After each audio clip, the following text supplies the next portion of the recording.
অনেকক্ষণ ওয়েট করার পর অবশেষে বাস এসেছে আর আমরা উঠে পড়েছি। এবার আমি সিটে বসে ক্যামেরা করছিলাম আর তোমার দাদাভাই ওপরে ব্যাগগুলো রাখছিল। আমাদের ছোট ট্রলি ব্যাগটা ওর সাইড ব্যাগটা চলে এসেছে ওপরে, তো সেই জন্য সমস্ত কিছু সেখানে ওপরে রেখে দিচ্ছিল ভালোভাবে, যাতে বাস চলাকালীন সেগুলো না পড়ে যায়, কারণ সিটে তো লোক বসে আছে, পড়লে আমাদেরকে বকা খেতে হবে, এই আর কি। দেখো কতটা অন্ধকার হয়ে গেছে, আমি যখন বেরিয়েছিলাম তখন দিনের বেলা ছিল আর এখন কতটা অন্ধকার হয়ে গেছে। ওইদিকে আমি লুকিয়ে লুকিয়ে খাবারগুলো বের করছি, কারণ হচ্ছে খিদে পেয়েছে একটু, সেই জন্য। বাসটা এখনও দাঁড়িয়েই আছে, তো সেই জন্য আমি বসে বসে খাচ্ছিলাম। আর তোমার দাদাভাই এখানে পাঁপড় টাইপের একটু কিছু নিয়েছে, তারপরে খেতে খেতে দেখলাম বাসটা চলতে শুরু করেছে। কি সুন্দর হাওয়া খেতে খেতে আমরা পৌঁছে গেলাম। তবে হ্যাঁ, এখানে কিন্তু রেল স্টেশন নয়, রেল স্টেশন যেতে গেলে এখান থেকে আমাদেরকে টোটো করতে হবে, কারণ বাস স্ট্যান্ড থেকে রেল স্টেশন অনেকটা দূরে। তো সেই মতো আমি নেমে পড়লাম আর তোমার দাদাভাই হচ্ছে সমস্ত লাগেজগুলো নামাচ্ছিল, আর একটা টোটো তখনই চলে এলো, সেই জন্য ওটাকে আমরা দাঁড়িয়ে রেখেছি বাইরে। এই যে দেখো তোমার দাদাভাই ছোটোখাটো জিনিসপত্রগুলো তুলে তারপর যে আমাদের বড় ব্যাগটা ছিল ট্রলি ব্যাগটা, তো সেটা না বাসের পেছনে রেখে দিয়েছিল, কারণ বাসের মধ্যে চাপানো আর ওটা ওঠানো তো অনেকটাই মুশকিলের বিষয়ের জন্য পেছনে রেখে দিয়েছিল। তো ওটাকে এখন বার করছে টোটোতে চাপানোর জন্য। তারপর সমস্ত কিছু ঠিকঠাক করে আমরা রওনা দিলাম রেল স্টেশনের দিকে। কিছু থাকে না বলা, কিছু কথা ছুতে চাই, কিছু থাকে না বলা।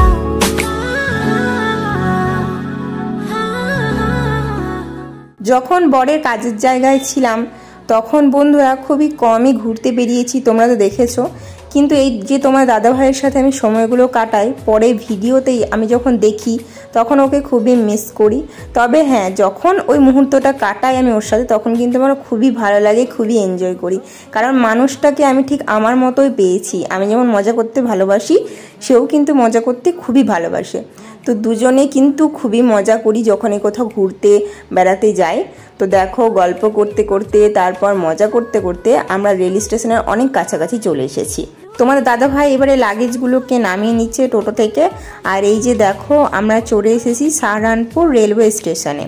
তো আমরা এখন ঢুকবো না, একটু পরে ঢুকবো, কারণ আমাদের ট্রেনটা অনেকটা লেট আছে। এখন থেকে গিয়ে কী বা করবো, তো আমরা তো কিছু বাড়ি থেকে খেয়ে আসিনি, মানে ডিনার করে আসিনি, সেই জন্য এখানেই করব। আমি বানাবো বলেছিলাম, কিন্তু তোমার দাদাভাই বললো যে বাইরেই খেয়ে নেবো, আর বানানোর দরকার নেই, কারণ একা মানুষ দুজনের কত বা করবো।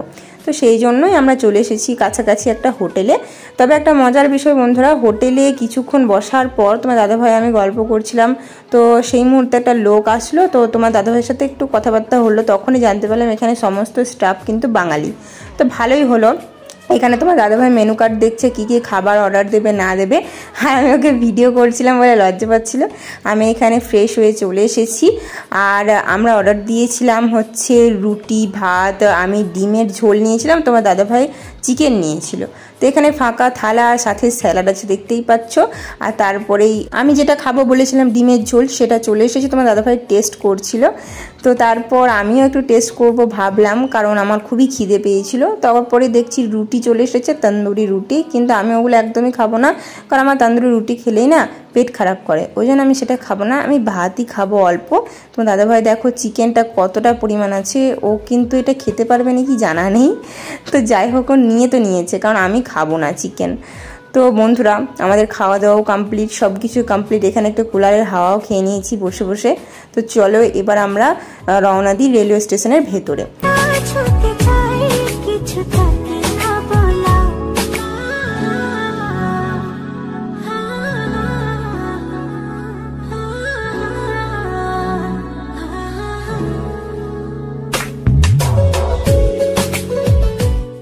এই যে দেখো, এটা হচ্ছে সাহারানপুর রেলওয়ে স্টেশন। তো এখন আমরা ভেতরে যাব, যেখানে আমাদের ট্রেনটা দাঁড়াবে, মানে যেটা আমাদের স্টপেজ, তো সেইখানে গিয়ে আমরা দাঁড়াবো। তোমার দাদাভাই লাগেজগুলো নিয়ে আসছিলো, আর কত সুন্দর দেখো চারিদিক আলোকিত, তো আমার খুবই ভালো লাগছিল দেখতে। আর তোমার দাদাভাই লাগেজগুলো নিয়ে যেতে যেতে বেচারা এতটাই পরিমাণ ঘেমে গেছে, এতটা গরম লাগছে, ওকে কী বলবো। এখানে কিন্তু সেইভাবে একদমই গরম নেই, কিন্তু এত দূর জার্নি করে বাসে টোটোতে যখন হাওয়া লাগছে তখন ঠিক আছে, কিন্তু যখন দাঁড়িয়ে যাচ্ছি একটু গরম লাগছে আমাকে। আর ও তো লাগেজ নিয়ে আসছে, ওকে একটু বেশি গরম লাগছে।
জায়গাটায় বসেছিলাম যেখানে ট্রেনটা দাঁড়ানোর কথা ছিল, পরে তোমাদের দাদাভাই দেখলো যে সেখানে দাঁড়াবে না, তো সেই জন্য আমাদেরকে অন্য জায়গায় যেতে হচ্ছে যেখানে আমাদের বগিটা আছে আর কি। তো তোমার দাদাভাইয়ের কিন্তু খুবই কষ্ট হচ্ছে, আমারও কষ্ট হচ্ছে দেখে।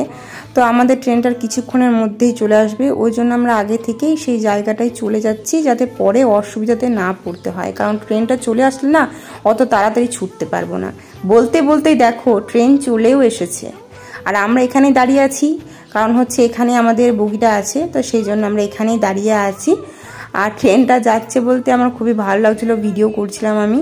দেখো আমরা উঠে পড়েছি, আর তোমার দাদাভাই লাগেজগুলো এখন ওপরে নিয়ে আসছে, তারপরে ও চেপে যাবে। আমার না যতক্ষণ লাগেজগুলো না তোলে বা ও না চাপে ততক্ষণ আমার খুবই টেনশন হয়। যতই ট্রেনটা দাঁড়াক ও ঠিকঠাক করে নেবে আমি জানি, তাও মনের মধ্যে একটা ভয় থেকেই যায়। যাই হোক আমরাও ঠিকঠাকভাবে উঠে পড়েছি আর লাগেজগুলোকে উঠিয়ে নিয়েছি। আমরা যখন ভেতরে ঢুকলাম তখন দেখছি সবাই ঘুমিয়ে পড়েছে, লাইট টাইট অফ আছে, কারণ বুঝতেই পারছো রাত্রি 1টার সময় ট্রেনে চেপেছি, তো সবাই ঘুমিয়ে পড়েছে। তো আমরা এখন খুবই ক্লান্ত, খুবই মানে ঘুম পাচ্ছে। তো আমরা যখন সিটের কাছে গেলাম, আমাদের সিট যেহেতু কনফার্ম হয়ে গেছে সেহেতু আমরা সেখানে গিয়ে দেখি দুজন শুয়ে আছে। যাই হোক ওদেরকে ওঠালো, তারপর তোমার দাদাভাই লাগেজগুলোকে নিচে ভালোভাবে রেখে দিচ্ছে। অন্য কেউ লাগেজ রেখেছিল তো সেগুলো বের করে দিল। তো আমাদের লাগেজগুলো সেখানে ঠিকঠাকভাবে রেখে তোমার দাদাভাই বিছানাটার যে কম্বলটা ছিল সেটা ঝেড়ে ফার্স্ট ওটা পেরে, যে নতুন বেডশিটগুলো ওরা দেয় ওখানে নতুন সবারই জন্য নিউ, তো ওইগুলোকে পেরে নিয়েছি। তোমার দাদাভাইয়ের সিট ওপরে আর আমারটা নিচে। ও তোমার দাদাভাইয়ের সিটটাই নিচে ছিল আর আমারটা ওপরে ছিল, কিন্তু আমি ওপরেরটা নিইনি, আমি নিচেরটা নিয়েছি কারণ আমার নিচেরটা খুবই ভালো লাগে। আর তোমার দাদাভাইয়ের পাশে ফুটির বোতল নিয়ে ঘুমাবে। তো চলো অনেকটাই রাত হয়ে গেছে, এবার আমরাও ঘুমাবো। তো চলো দেখা হচ্ছে কালকে নেক্সট মর্নিংয়ে।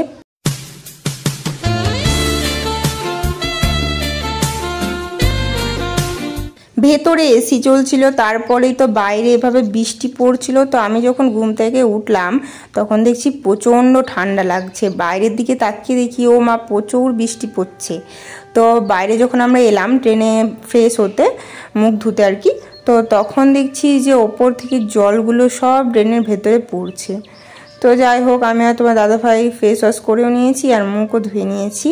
তারপরে সিটে বসে এইরকম দৃশ্য অনুভব করছিলাম। কিন্তু হ্যাঁ, জানলাটা তো খোলা যাবে না, জানলাটা খোলা গেলে একটা আলাদাই আরও অনুভূতিটা ফিল করতে পারতাম। তো হচ্ছে তোমার দাদাভাই এখানে বসে বসে লেজ খাচ্ছে, কিছুক্ষণ পর চা আসবে। আর এতটা ঠান্ডা লাগছিল আমি গায়ে চাদরটা মুড়ে নিয়েছি।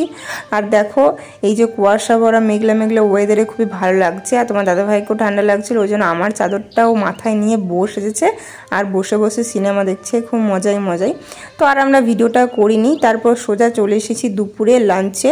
তো এখানে নিয়েছি ডিমের ঝোল, ডাল, তরকারি, ভাত আর একটা চাটনি আর একটা মিষ্টি দিয়েছে। আর তোমার দাদাভাই নিয়েছিল চিকেন, ঠিক আছে, ভাতের সাথে একটা রুটিও দিয়েছে আর কি। তো আমি খাচ্ছিলাম বলে তোমার দাদাভাই একটু বসে আছে, আমার খাওয়া দাওয়া হয়ে গেলেই ও আবার এইদিকে চলে আসবে, তারপর ও খাওয়া দাওয়াটা স্টার্ট করবে। ও খাওয়া দাওয়া করে নিয়েছে আর আমিও খেয়ে নিয়েছি। তারপরে সেই দিন আর ভিডিওই করিনি। তারপরের দিন সকালে আমাদের নামার কথা ছিল, তো আমরা লাগেজগুলোকে নিয়ে একবার দোরগোড়ায় চলে এসেছি ট্রেনের, কারণ কিছুক্ষণ পরে আমাদের আসানসোল রেল স্টেশন চলে আসবে। ওই জন্য আমরা সমস্ত লাগেজ নিয়ে সামনে চলে এসেছি, কারণ পরে অসুবিধা না হয়। আমি এত বোরিং হয়ে গেছি ট্রেনে বসে বসে, কি আর বলবো। তারপর তো দেখো চলে এসেছে আসানসোল জংশন, তো এখানে আমরা নামবো।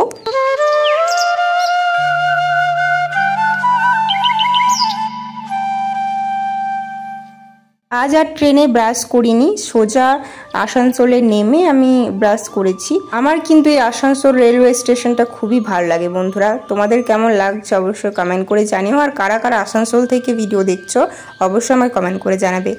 তো পুরোনো দিনের একটা ঐতিহ্য ছিল রিক্সা, তো সেটা প্রায় এখন নেই, কারণ অটো টোটো এত বেরিয়ে গেছে, সেইগুলো নিশ্চিহ্ন হয়ে গেছে।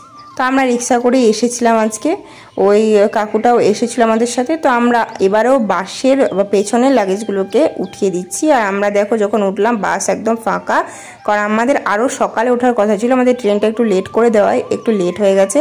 এবার আমি বুঝতে পারছি যে কতটা পরিমাণ গরম আসানসোলে নেমে, কারণ এতক্ষণ আমি এসিতে ছিলাম আর ওইদিকে তো ঠান্ডা, তো আমি বুঝতে পেরে গেছি কতটা গরম। তারপর আমরা অটো করে চলে এসেছি সোজা বাড়ি। আমি শ্বশুর বাড়ি গিয়েছিলাম, তারপরে বাবার বাড়ি এসেছি। আর তোমার দাদাভাই দেখো এখানে সোফাতে বসে বসে ভিডিও দেখতে ব্যস্ত। আর আমার মা আমাদের জন্য অনেক কিছু রান্না করেছে, চলো একবার দেখিয়ে দিই।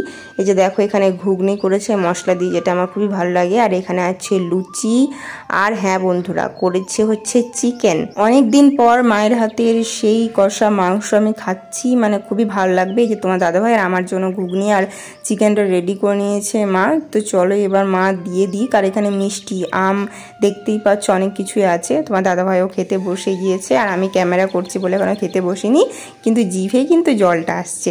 তো চিকেনটা ফার্স্টেই দিল, তারপরে দিচ্ছে ঘুগনি। তো বন্ধুরা ভিডিওটা কেমন লাগলো অবশ্যই কমেন্ট এসে জানিও। দেখা হচ্ছে নেক্সট ব্লগে।